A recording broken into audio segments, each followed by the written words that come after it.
It doesn't happen very often where the death of someone rattles an entire nation. There's only a few moments in history where this has happened. For example, when John F. Kennedy was assassinated, when Martin Luther King was assassinated, or even when Gandhi was assassinated. But there's one death that has not only had a national impact, but a global impact. A death that still affects us to this day. And that death being the death of Harambe.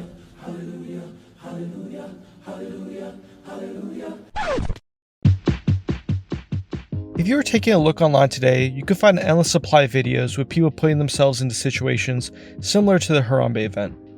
Whether it be people trying to eat dinner with a wild elephant, some guy swimming with an alligator, but just before he bit me, he will stop. Or people jumping into animal enclosures. They're extremely strong, they could take you to the ground if they wanted to. These videos are not rare to come by, but regardless of their similarity to the Harambe event, none of them have had the same effect that he has had. Harambe's death brought many things in its aftermath. With people taking to Twitter to voice their anguish, people protesting outside zoos, conspiracy theorists spreading ideas about who killed him, and even world leaders talking about him. But Harambe's death wasn't just a singular event in 2016. His death has had lasting effects on the meme world and the real world. But in order for us to fully understand these effects, we'll have to go back to the beginning, to where it all started for Harambe.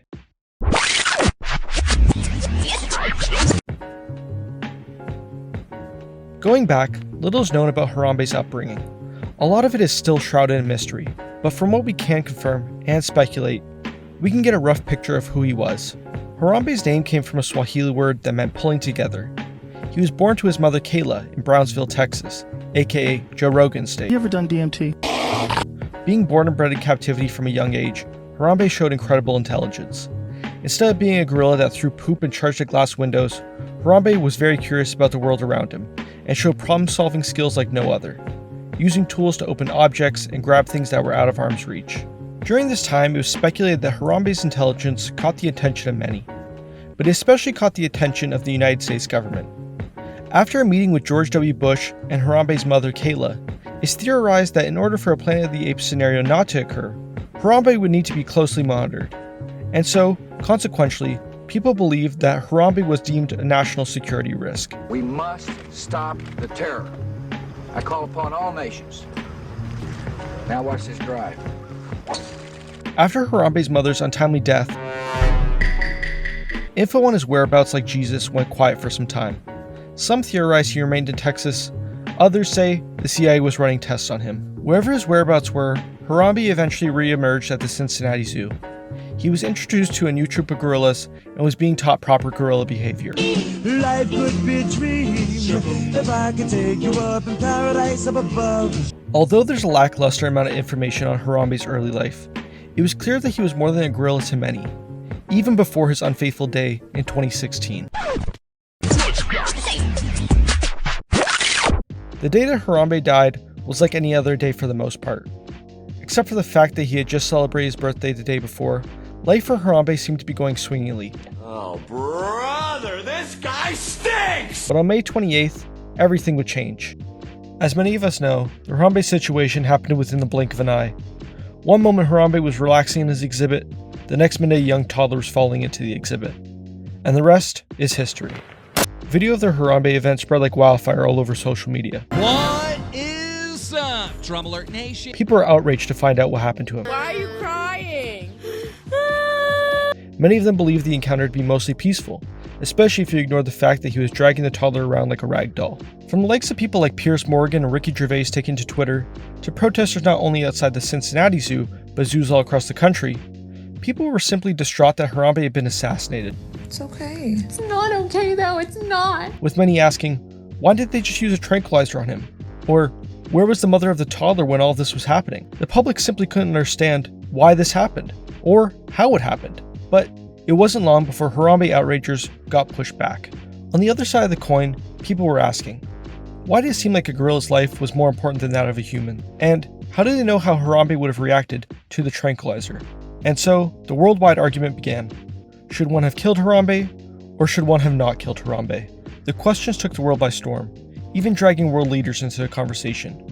From Donald Trump, it just takes one little flick of his finger, And I will tell you, they probably had no choice. to many others getting into heated debates about it. There was a straw that broke the camel's back.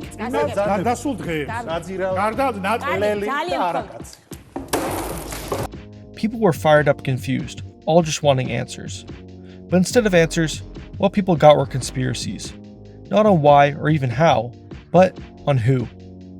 Coming out of the woodwork, conspirators started saying that Bush did Harambe, showing Bush having ties to Kayla, Harambe's mother, and that the United States government viewed Harambe's intelligence as a national security risk. Although the lack of evidence, Your Honor, I'm going to object on hearsay. the idea still took, and the conspiracies didn't stop there. Years later, people started stating that Harambe held the antidote to COVID-19, and that Vladimir Putin may not have invaded Ukraine if Harambe were still alive, as Putin does cite Harambe's death as one of the reasons for his invasion. В этом ряду и обещание нашей стороне не расширять ни на 1 дюйм НАТО на восток. Wherever the case may be though, the subject around Harambe soon changed, and in that change came something beautiful. The beauty came from a group of people on the internet, who instead of spreading hate and being argumentative, decided to approach the situation with love, passion, and admiration for Harambe. With both sides witnessing this, people seemed to realize that the fighting was useless.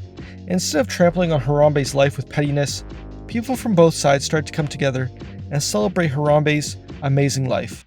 Folks online started posting harmless memes about Harambe to remember him, and a saying for honoring Harambe began to take hold, with everyone yelling out, You know what the fuck it is. Hey, dicks out for Harambe. Right now. Dicks out for Harambe. Okay, thank you. Keep it moving. All right. Dicks out for Harambe. But that was just the tip of the iceberg. Soon after, people started making music in his remembrance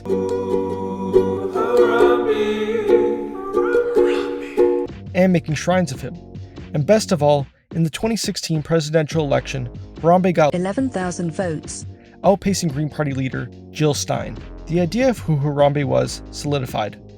The topic about him was no longer about how he died or should he have died, but rather, what can we do to remember that he died? Whether it was the right decision or not to assassinate him, or whether he was a national security risk or a Russian spy, it doesn't matter. Harambe has remained a beacon of hope for many, and I hope that until the day I die and beyond, that we all remember on May 28th, it will always be dicks out for Harambe. And on that note, Get the fuck off my porch! Get your ass off this motherfucking porch!